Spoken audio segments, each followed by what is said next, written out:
నమస్తే తెలుగు న్యూస్ కి స్వాగతం. నేను రూపానాథళ్ళ. ఆంధ్రప్రదేశ్లో తెలుగుదేశం కూటమి ప్రభుత్వ పాలన దిగ్విజయంగా ముందుకు సాగుతోంది. సీఎం చంద్రబాబు నాయుడు సారథ్యంలో అభివృద్ధి పనులు వేగంగా జరుగుతున్నాయి. గత 5 ఏళ్లు కనీస సదుపాయాలు లేక ప్రజలు తీవ్ర ఇబ్బందులు ఎదుర్కొన్నారు. అయితే తెలుగుదేశం కూటమి ప్రభుత్వం అధికారంలోకి వచ్చిన 5 నెలల్లోనే రోడ్ల మరమ్మతుల దగ్గర నుంచి ఇతర అభివృద్ధి పనులపై దృష్టి సారించడంతో పనులు వేగంగా జరుగుతున్నాయి. ఏపీలో పెట్టుబడుల ప్రవాహం మొదలైంది. రాష్ట్రానికి పెట్టుబడుల సాధనపై దృష్టి సారించిన ప్రభుత్వం ఏకంగా 85,000 కోట్ల పెట్టుబడులకు సంబంధించి SIPB నిర్ణయాలకు తాజాగా కేబినెట్ ఆమోదం తెలిపింది. ఇదిలా ఉంటే రాష్ట్రంలో జగన్ సర్కార్ అధికారం కోల్పోయిన నాటి నుంచి అనేక మంది వైసీపీ నేతలు ఆ పార్టీకి గుడ్ బై చెప్పి తెలుగుదేశం జనసేన పార్టీలలో చేరారు. మరికొందరు ఆ దారిలోనే నడిచేందుకు రెడీగా ఉన్నారు. అయితే మాజీ ముఖ్యమంత్రి వైసీపీ అధినేత పులివెందుల ఎమ్మెల్యే అయిన జగన్ మాత్రం జమిలి ఎన్నికలు వస్తాయి, మళ్లీ అధికారంలోకి వస్తామని పదే పదే చెబుతూ ముఖ్య నేతలు పార్టీ వేడకుండా జాగ్రత్త పడుతున్నారు. మరోవైపు కూటమి ప్రభుత్వంలోని పార్టీల నేతల మధ్య ఘర్షణలు తలెత్తేలా వైసీపీ అధిష్టానం ప్రయత్నాలు చేస్తోంది. వచ్చే ఎన్నికల నాటి నుంచి కూటమి ఐక్యత విచ్ఛిన్నమవుతుందని, మళ్లీ ముఖ్యమంత్రి పీఠాన్ని అధిరోహిస్తానని వైసీపీ అధినేత జగన్మోహన్ రెడ్డి కలలు కంటున్నారు. తాజాగా అసెంబ్లీలో పవన్ కళ్యాణ్ చేసిన వ్యాఖ్యలతో జగన్ ఆశలు అడియాసలైనట్లేనని వైసీపీ నేతలు చర్చ జరుగుతోంది. ఏపీలో అసెంబ్లీ సమావేశాలు జరుగుతున్నాయి. జగన్మోహన్ రెడ్డి సహా వైసీపీకి చెందిన 11 మంది ఎమ్మెల్యేలు అసెంబ్లీకి రాకుండా బాయ్కాట్ చేశారు. దీంతో అధికార పార్టీ ఎమ్మెల్యేలు మాత్రమే అసెంబ్లీకి హాజరవుతున్నారు.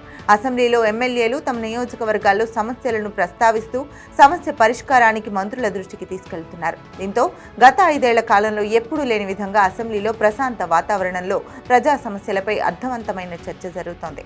గత వైసీపీ ప్రభుత్వం హయాంలో అసెంబ్లీ సమావేశాల్లో మంత్రులు, కొందరు వైసీపీ సభ్యుల అసభ్య పదజాలంతో అప్పటి ప్రతిపక్ష పార్టీ సభ్యులపై తీవ్ర స్థాయిలో విరుచుకుపడ్డారు.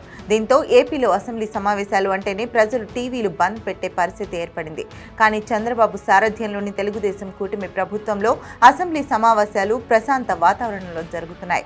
తాజాగా బుధవారం అంటే నవంబర్ 20 అసెంబ్లీలో డిప్యూటీ సీఎం పవన్ కళ్యాణ్ మాట్లాడారు. ముఖ్యమంత్రి చంద్రబాబు ఆధ్వర్యంలో అద్భుతమైన పాలన సాగుతుందన్నారు.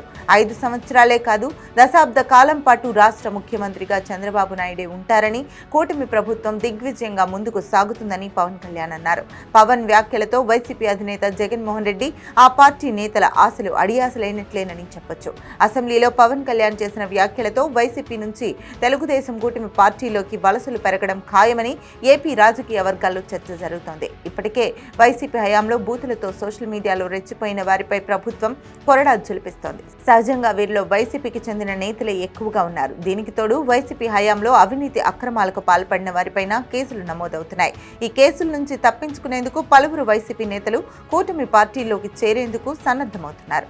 జగన్మోహన్ రెడ్డి మాత్రం జమిలి ఎన్నికలు రాబోతున్నాయి, మళ్లీ వైసీపీనే అధికారంలోకి వస్తుందని పదే పదే చెప్తుండటంతో కూటమి పార్టీలో చేరేందుకు సిద్ధమవుతున్న నేతలు కాస్త వెనకడుగు వేస్తున్న పరిస్థితి. దీనికి తోడు జగన్మోహన్ రెడ్డి అధికారులను సైతం బెదిరింపులకు గురి చేస్తున్నారు. వచ్చే ఎన్నికల్లో అధికారంలోకి వచ్చేది వైసీపీ ప్రభుత్వమేనని, ఇప్పుడు వైసీపీ నేతలను ఇబ్బందులు పెట్టిన అధికారులను గుర్తు పెట్టుకుని మేము అధికారంలోకి వచ్చిన తర్వాత చర్యలు తీసుకుంటామని ఇటీవల హెచ్చరించారు. అంతేకాదు, ఇప్పుడు వైసీపీ నేతలను ఇబ్బందులు పెట్టి తరువాత పదవీ విరమణ పొంది విదేశాలకు పోయిన వారిని సైతం పట్టుకొచ్చి జైలుకు పంపిస్తామంటూ హెచ్చరికలు చేస్తున్నారు. దీంతో కొందరు అధికారులు వైసీపీ నేతల జోలికి వెళ్లాలంటే భయపడుతున్న పరిస్థితి. తాజాగా పవన్ కళ్యాణ్ అసెంబ్లీలో చేసిన వ్యాఖ్యలతో వైసీపీ నుంచి కూటమి పార్టీలోకి చేరే నేతల సంఖ్య పెరగనుండటంతో పాటు అధికారుల్లో ధైర్యాన్ని నింపినట్లయింది.